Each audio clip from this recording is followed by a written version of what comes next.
नमस्कार दोस्तों, स्वागत है आप सभी का आपके अपने YouTube चैनल सक्सेस मंत्रा बाय दीपक राय में। दोस्तों आरआरबी एनटीपीसी का डेली देखिए यहाँ पर आपका मॉक टेस्ट होता है दोपहर 12 बजे और ये मॉक टेस्ट नंबर 3 है जिसमें 40 महत्वपूर्ण प्रश्नों की हम फिर से प्रैक्टिस करेंगे और आप भी अपनी तैयारी का आकलन करिए कि कितने प्रश्न आपके सही हो रहे हैं। पहला प्रश्न है आप सभी के सामने, निम्नलिखित में से किस हार्मोन को आपातकालीन हार्मोन कहते हैं, जिसको लड़ो और उड़ो भी कहा जाता है। सही जवाब है दोस्तों आपका ऑप्शन नंबर ए, एड्रेनलिन। ठीक है, इसे कहा जाता है आपातकालीन हार्मोन।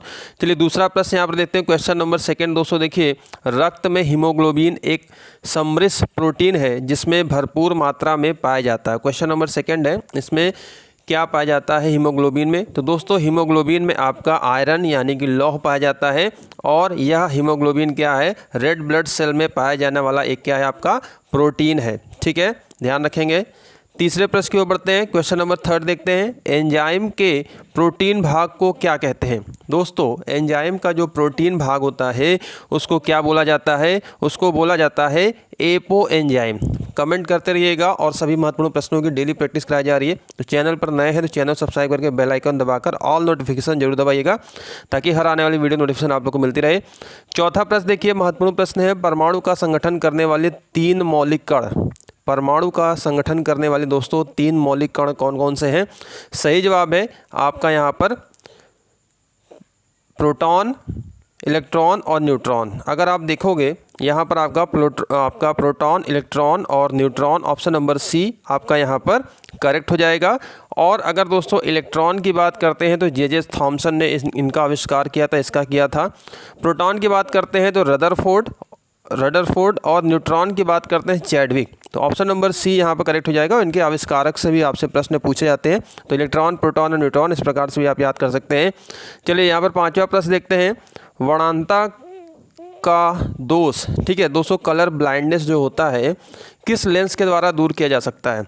तो कलर ब्लाइंडनेस में बेसिकली दोस्तों आपका क्या होता है, जिस व्यक्ति को हो जाता है वह लाल और हरे रंग में विभेद नहीं कर पाता। जिस प्रकार से फेसबुक के संस्थापक मार्क जुकरबर्ग को कलर ब्लाइंडनेस ही है, आप सभी को पता होगा।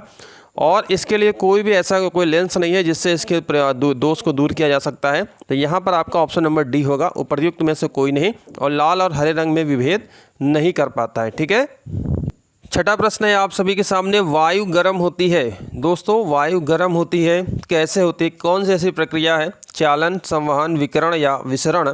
दोस्तों वायु जो गर्म होती है वह संवहन द्वारा गर्म होती है। नेक्स्ट प्रश्न देखते हैं, 7वां प्रश्न है हमारा। 7वां प्रश्न है, जल का घनत्व होता है भाई, जल का घनत्व कितना होता है। क्वेश्चन नंबर 7 देखिए, जल का घनत्व बताइए। जल का घनत्व दोस्तों 4 डिग्री सेंटीग्रेड पर क्या होता है, अधिकतम होता है। ऑप्शन नंबर सी यहाँ पर करेक्ट हो जाएगा। अगला प्रश्न है 8वां प्रश्न है, किसी गैस को दबाने यानी कि उसको संपीड़ित करने पर क्या होता है। अगर गैस को दबाएंगे तो उसमें से क्या होगा। ऑप्शन देखिए यहाँ पर, सही जवाब दोस्तों उसके दाब और तापमान दोनों बढ़ते हैं। ऑप्शन नंबर सी यहाँ पर करेक्ट है। 9वां प्रश्न देखिए, 1 जूल किसके बराबर होता है। क्वेश्चन नंबर 9 है, 1 जूल के बराबर क्या होता है। दोस्तों 1 जूल के बराबर, और ये जूल क्या है, ऊर्जा और कार्य की इकाई है जिसमें 1 न्यूटन मीटर। ठीक है, यहाँ पर आपका क्या हो जाएगा, 1 न्यूटन मीटर की बात कर सकते हैं। तो ये वाला आपका जो ऑप्शन है आपका यहाँ पर ए करेक्ट हो जाएगा। ठीक है, ऑप्शन नंबर ए यहाँ पर करेक्ट है। 10वां प्रश्न दोस्तों आप सभी के सामने, सिखों के अंतिम गुरु कौन थे। सिखों के अंतिम और 10वें गुरु की दोस्तों यहाँ पर आपसे प्रश्न पूछा जा रहा है और सिखों के गुरुओं से प्रश्न बनते हैं। सभी महत्वपूर्ण प्रश्नों की हम आपको प्रैक्टिस रेगुलर आपको यहाँ पर कराते रहेंगे। दोस्तों सिखों के 10वें और अंतिम गुरु की बात करते हैं, गुरु गोविंद सिंह। ऑप्शन नंबर यहाँ पर सी करेक्ट हो जाएगा। और इसकी बिल्कुल फ्री PDF आप हमारे टेलीग्राम ग्रुप और चैनल से जुड़ जाइए, नीचे डिस्क्रिप्शन बॉक्स में लिंक है, वहाँ पर आपको PDF प्रोवाइड करा दी जाएगी। पिछली जो भी PDF है वहाँ पर उसके लिंक पड़े हुए हैं। आगे बढ़ते हैं, 11वां प्रश्न देखते हैं, भारत में बीबी का मकबरा कहाँ स्थित है। दोस्तों भारत में बीबी का मकबरा कहाँ स्थित है। तो सबसे पहले तो बता दूं कि बीबी का मकबरा बनवाया किसने था, औरंगजेब ने अपनी पत्नी दिलराह बानो बेगम, जिसको राबिया उद्दीन के नाम से जाना जाता है, और इसे ताजमहल की फूहड़ नकल भी कहा जाता है, कॉपी ऑफ ताजमहल कह सकते हैं इसको, यहाँ पे कहा जाता है ताजमहल का नकल कहा जाता है। और ये महाराष्ट्र के औरंगाबाद में, औरंगजेब ने बताया था औरंगाबाद में। ठीक है, इस प्रकार से आप इसको कोरिलेट करके याद भी कर सकते हैं। नेक्स्ट प्रश्न देखते हैं, 12वां प्रश्न क्या कह रहा है, मंगल पांडे ने 29 मार्च 1857 में अंग्रेज अधिकारी पर कहाँ गोली चलाई थी। तो 1857 प्रथम स्वतंत्रता संग्राम जो आंदोलन था, इससे महत्वपूर्ण प्रश्न बनते हैं। और सही जवाब है दोस्तों ऑप्शन नंबर सी, बैरकपुर, ध्यान रखेंगे बैरकपुर में है। नेक्स्ट प्रश्न देखते हैं, भारत के पश्चिमी तट का उत्तरी भाग जाना जाता है। ये प्रश्न बहुत बार आता है दोस्तों, जो भारत का पश्चिमी तट का जो उत्तरी भाग है उसको किस नाम से जानेंगे। सही जवाब है दोस्तों यहाँ पर ऑप्शन नंबर डी, कोंकण तट, ठीक है। और अगर दक्षिणी क्षेत्र की बात करते हैं तो ये आपका मालाबार हो जाएगा, और पूर्वी तट को कोरोमंडल तट के नाम से भी जाना जाता है। तो ये सभी आप लोग ध्यान रखेंगे, आपसे एग्जाम में पूछा जाएगा। 14वां प्रश्न देखिए, अकबर के शासन में महाभारत का पर्शियन यानी कि फारसी भाषा में अनुवाद किसने किया था, और यहाँ पर कह सकते हैं किस नाम से जाना भी जाता है। तो बदायूनी और इनके साथ और भी 2-3 लोग थे, बेसिकली बदायूनी के नाम से यहाँ फेमस है। और महाभारत का ये जो रज़्मनामा, ऑप्शन नंबर बी यहाँ पर दोस्तों करेक्ट हो जाएगा। 15वां प्रश्न देखते हैं, पृथ्वी सूर्य का परिभ्रमण करती है। क्वेश्चन नंबर 15 है, पृथ्वी दोस्तों सूर्य का जो परिभ्रमण करती है साल भर में अगर हम देखते हैं तो एग्जैक्ट यहाँ पर कितने दिनों में, ठीक है। तो यहाँ पर दोस्तों जो एग्जैक्ट है आपका यहाँ पर ऑप्शन नंबर देख लिए, यहाँ पर जो सही जवाब है ऑप्शन नंबर यहाँ पर डी करेक्ट है दोस्तों। 365 दिन होते ही हैं, लेकिन यहाँ पर 1/4 भी यहाँ पर है, जिससे आप जानते हो लीप ईयर का जो कॉन्सेप्ट आता है, जो फरवरी आपका 28-29 बनती है तो एक हर यहाँ पर होता है। तो उसका ये जो कॉन्सेप्ट है परिभ्रमण करती है 365, 1/4 डेज, यहाँ पर ये आपका करेक्ट हो जाएगा।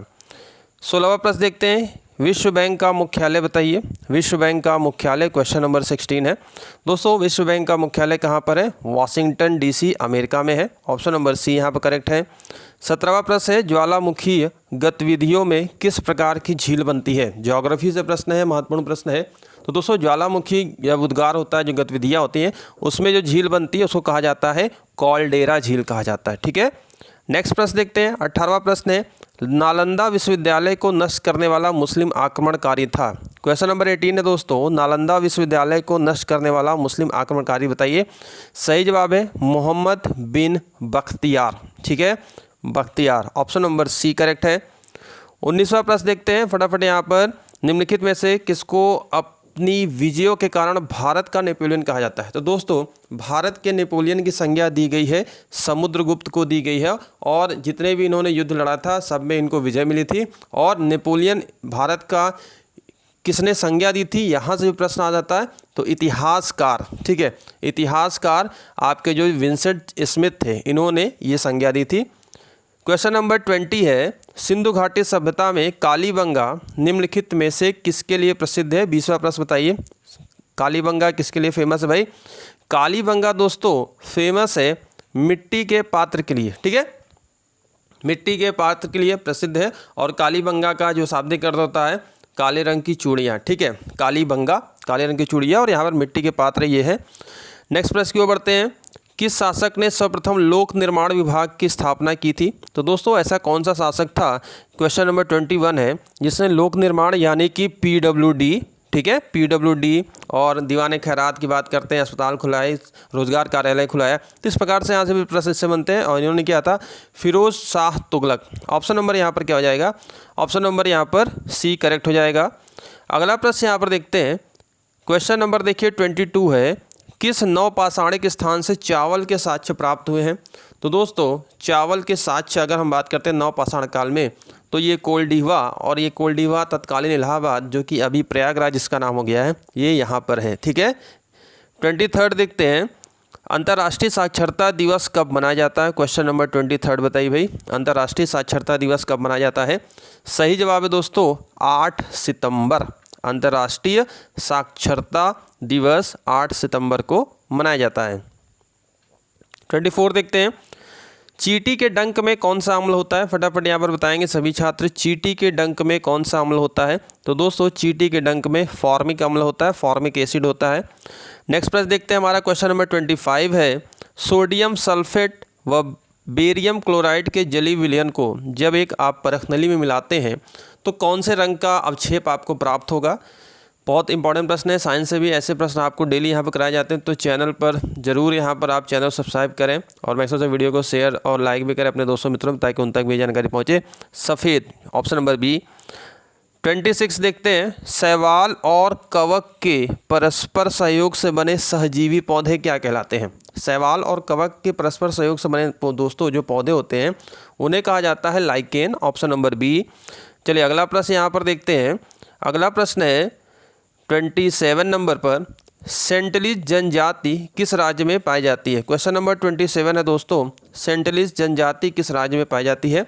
सही जवाब है दोस्तों यहाँ पर option number B, Andaman Nicobar द्वीप समूह में। और यहाँ पे जारवा जनजाति भी यहीं पर पाई जाती है, इसका ध्यान रखेंगे, यहाँ से प्रश्न पूछे जाते हैं। और जो भी जनजातियाँ होती हैं विशेष तौर से जहाँ पाई जाती हैं, जिस राज्य पाई जाती है, प्रश्न जरूर बनते हैं। सभी प्रश्नों की प्रैक्टिस आपको कराते रहेंगे आगे। क्वेश्चन नंबर 28 है, देखिए 28वां प्रश्न है, रसायन बंदरगाह किसे कहा जाता है भाई। रसायन बंदरगाह, ऐसा कौन सा एकमात्र बंदरगाह है भारत का जिसे रसायन बंदरगाह कहा जाता है। दोस्तों ये है दाहेज, और कहाँ पर है, गुजरात में है। और ये रसायन निपटान हेतु, जो रसायन निपटान है उनके हेतु ये देश का एकमात्र बंदरगाह है, इसलिए इसे रसायन बंदरगाह भी कहा जाता है। 29 देखते हैं, राज्य का सर्वोच्च कानून अधिकारी कौन होता है। तो यहाँ पर दोस्तों स्टेट की बात हो रही है। किसी राज्य का सबसे सर्वोच्च जो कानून अधिकारी होता है वह होता है आपका महाधिवक्ता, ठीक है।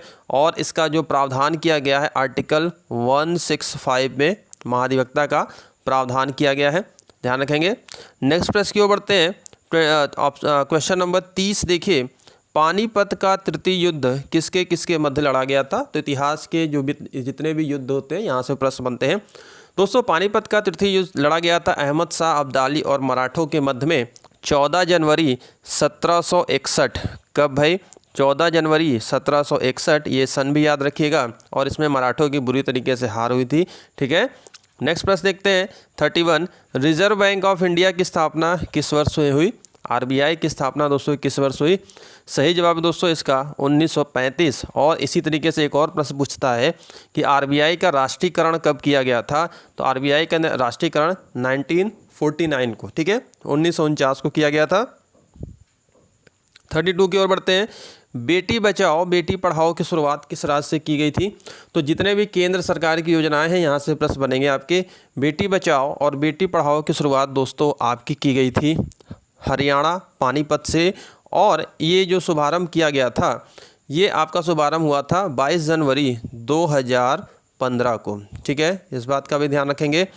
अगले प्रश्न की ओर बढ़ते हैं। अगला प्रश्न यहाँ पर देखते हैं, क्वेश्चन नंबर 33, अष्टाध्यायी के लेखक बताइए। अष्टाध्यायी के लेखक कौन है। दोस्तों अष्टाध्यायी के लेखक पाणिनि है, ठीक है। अगला प्रश्न है 34 नंबर पर, निम्नलिखित में से किस वैज्ञानिक ने चेचक हेतु टीके का खोज किया था। तो चेचक के टीके की खोज के लिए कौन फेमस है। सही जवाब दोस्तों एडवर्ड जेनर, और 1769, ठीक है। तो सन से तो यहाँ नहीं मतलब, लेकिन जान लीजिए, लेकिन आपको इसलिए नाम यहाँ पूछा जाता है किसने क्या खोज आविष्कार किया है। अगला प्रश्न देखिए 35 की ओर बढ़ते हैं। किसकी कमी से क्वाशियोरकर, जो आप कह सकते हैं कुपोषण की इसकी बात कर सकते हैं, क्वाशियोरकर नामक विकार उत्पन्न होता है। तो दोस्तों यह है आपका प्रोटीन, ऑप्शन नंबर बी यहाँ पर करेक्ट है। 36 की ओर बढ़ते हैं। क्वेश्चन नंबर 36 देखिए, प्रकाश संश्लेषण में जो आपकी रोशनी है किस ऊर्जा में परिवर्तित होती है। तो दोस्तों प्रकाश संश्लेषण में जो रोशनी होती है ऊर्जा में आपकी परिवर्तित होती है रासायनिक ऊर्जा में, ध्यान रखेंगे। 37 की ओर बढ़ते हैं। स्वीडन की राजधानी का नाम बताइए। क्वेश्चन नंबर 37 है। और देश की विदेश की राजधानी से प्रश्न आपके बनते हैं, उनकी संसद से भी प्रश्न बनते हैं, कौन सी मुद्रा चलती है, सभी प्रकार के प्रश्न आप कराएंगे। स्वीडन की राजधानी देखते हैं कितने छात्र यहाँ पर सही जवाब बता पाते हैं। स्टॉकहोम, ऑप्शन नंबर यहाँ पर ए करेक्ट हो जाएगा। 38 की ओर बढ़ते हैं। पॉलिटी से क्वेश्चन है, मौलिक कर्तव्य को किस संविधान संशोधन तहत जोड़ा गया था। तो दोस्तों मौलिक कर्तव्य फंडामेंटल ड्यूटीज़ की अगर हम बात करते हैं तो 42वें संविधान संशोधन के द्वारा ये 1976 में सरदार स्वर्ण सिंह समिति की अनुशंसा पर ये आपके मौलिक कर्तव्य जोड़े गए थे। और कितने मौलिक कर्तव्य हैं हमारे वर्तमान में, 11 मौलिक कर्तव्य हैं। अगला प्रश्न यहाँ पर देखते हैं। 39 की ओर बढ़ते हैं। काकोरी षड्यंत्र केस किस वर्ष हुआ था। तो काकोरी कांड जो ट्रेन डकैती कांड थी दोस्तों किस वर्ष किया गया था। यहाँ से प्रश्न बनते हैं, स्वतंत्रता आंदोलन से प्रश्न आपके बनेंगे 1925। ऑप्शन नंबर यहाँ पर क्या हो जाएगा 9 अगस्त 1925 को। चलिए आज का आखिरी प्रश्न देखते हैं। और करंट अफेयर्स की अलग से आप लोग को वीडियोस प्रोवाइड कराए जाएंगे, इसमें करंट अफेयर्स इंक्लूड नहीं है, इसमें ट्रेडिशनल जीएस जीके आपसे इंक्लूड है। करंट अफेयर्स की आपकी डिमांड है, उसकी अलग से वीडियोज़ आप लोग को मिलेगी। पृथ्वी का औसत घनत्व कितना है। पृथ्वी का औसत घनत्व बताइए भाई कितना है। सही जवाब 5.5 ग्राम प्रति सेंटीमीटर क्यूब कह सकते हैं, घन कह सकते हैं। तो ये पृथ्वी का औसत घनत्व है। तो ये था आज का मॉक टेस्ट नंबर 3 और डेली आपको यहाँ पर 12 बजे से मॉक टेस्ट कराई जाती है। तो टाइमिंग जान लीजिए। जितने भी नए छात्र हैं चैनल को सब्सक्राइब कर लीजिए, बेल आइकन प्रेस कर लीजिए, दोस्तों मित्रों में शेयर कर लीजिए। अभी के लिए इतना ही, और इसकी सभी पीडीएफ हम आपको अपने टेलीग्राम ग्रुप और चैनल प्रोवाइड करा देंगे, लिंक डिस्क्रिप्शन बॉक्स में, वहाँ से ज़रूर जुड़िएगा, विद आंसर आप लोग को मिल जाएगी। तो अभी के लिए इतना ही, थैंक यू।